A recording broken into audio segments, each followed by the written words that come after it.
କଣ କଟିଲା over speeding ଚାଲାନ ନ ଆଜି ତା ପଛର ଫିଜିକ୍ସ ବୁଝିବା ସେ କାମ କେନ୍ କରୁଛି କିନ୍ତୁ ଓଭର ସ୍ପିଡିଂ ହେଲା ଦଣ୍ଡନୀୟ ଅଫେନ୍ସ।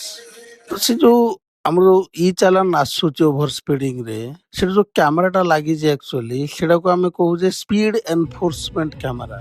ଖାଲି ସେଟାରେ କ୍ୟାମେରା ଲାଗିନି, କ୍ୟାମେରା ସାଙ୍ଗରେ ଆଉ ଗୋଟେ ପାର୍ଟ ଆଟାଚଡ ଅଛି, ସେଟା କହୁଛନ୍ତି ANPR ଅଟୋମେଟିକ ନମ୍ବର ପ୍ଲେଟ ରେକଗ୍ନାଇଜେସନ ବା ତା ଭିତରେ OCR ଅପ୍ଟିକାଲ କ୍ୟାରେକ୍ଟର ରିଡିଂ ର କ୍ୟାମେରାର ଟେକ୍ନୋଲୋଜିଟା ଫିଟ୍ ହେଇଛି। ତ ଆମେ ଯେତେବେଳେ ଗୋଟେ ଥ୍ରେଶୋଲ୍ଡ ଭ୍ୟାଲ୍ୟୁ କ୍ରସ୍ କରିଗଲେ, ଆମର 80 ଅଛି କ୍ରସ୍ କରିଗଲେ ସ୍ପିଡ ଗନ୍ ଯୋଉଟା ଅଛି ବା ସ୍ପିଡ କ୍ୟାମେରା ଯିଏ ମେଜର କରୁଛି ଏନଫୋର୍ସମେଣ୍ଟ କ୍ୟାମେରା ସେ ତ 80+ ଦେଖେଇଦବ ବା 82 84 86 ଯାହା ବି ଦେଖେଇବ, କିନ୍ତୁ ଏ ଯୋଉ ANPR ସିଷ୍ଟମଟା ସେ କଣ କରିବ ନା ଆମ ନମ୍ବର ପ୍ଲେଟଟାକୁ ଯୋଉ ଇମେଜ ଅଛି ତାକୁ ସେ ଟେକ୍ସଟରେ କନଭର୍ଟ କରିବ।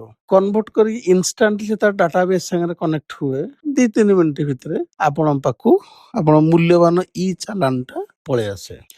ତ ତା ଅର୍ଥ ଯୋଉଠି ଦିଟା ଯାକ ଇଣ୍ଟିଗ୍ରେଟେଡ ଥିବ, ମାନେ ସ୍ପିଡ ମେଜର କରୁଥିବ ଆଜ ୱେଲ୍ ଆଜ ସେ ଅପ୍ଟିକାଲ ରେକଗ୍ନାଇଜେସନ କ୍ୟାମେରା ଲାଗିଥିବ, ତ ସେଇ ଜାଗାରେ ଆପଣ ଇ ଚାଲାନ ଆସିବ। ଆଉ ସେ ଜାଗା ଗୁଡା ଜାଣିବେ କେମିତି କହିଲେ ଦେଖିବା। ମାର୍କ କରିବେ NH ରେ ଯୋଉଠି ସବୁ ଖୁଣ୍ଟ ଅଛି, ମାନେ ଉପରେ ପୁରା କ୍ୟାମେରାଟା ଲାଇନ ଲାଗିଛି, ତା ପାଖାପାଖି ଏରିଆରେ ଟାୱାରଟେ ଦେଖିଥିବ, ସେ ପାଖରେ କି ପୁରା ପୁରା ଟାୱାରଟା ଦେଖିବ, ସେଇ ମଝି ଡିଭାଇଡରରେ ଥିବ, ଆପଣ ଜାଣିବେ ଯେ ଏଇଠି ହିଁ କଟିବ।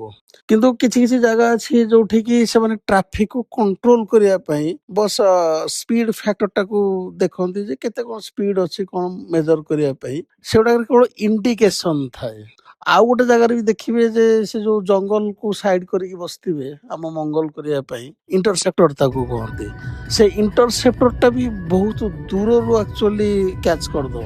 ଆପଣଙ୍କର NH ଯୋଉ କ୍ୟାମେରା ଲାଗିଛି, ଆପଣ କ୍ୟାମେରା ଦେଖିକି ସ୍ପିଡ ସ୍ଲୋ କରିଦଉଛନ୍ତି, କରି ପାସ୍ କରି ପଳେଇଲେ, କିନ୍ତୁ ଇଣ୍ଟରସେପ୍ଟରରୁ ବଞ୍ଚିବା ବଡ କଷ୍ଟକର। କାହିଁକିନା ସିଏ ପୁରା 2-3 କିଲୋମିଟର ଆଗରୁ ଆପଣଙ୍କୁ ଜଜ୍ କରିବେ, ଯୋଉଠିକି ଆପଣ ଜାଣିବି ନାହିଁ ଯେଠି ଇଣ୍ଟରସେପ୍ଟରଟା ଆକ୍ଚୁଆଲି ଅଛି ବୋଲି।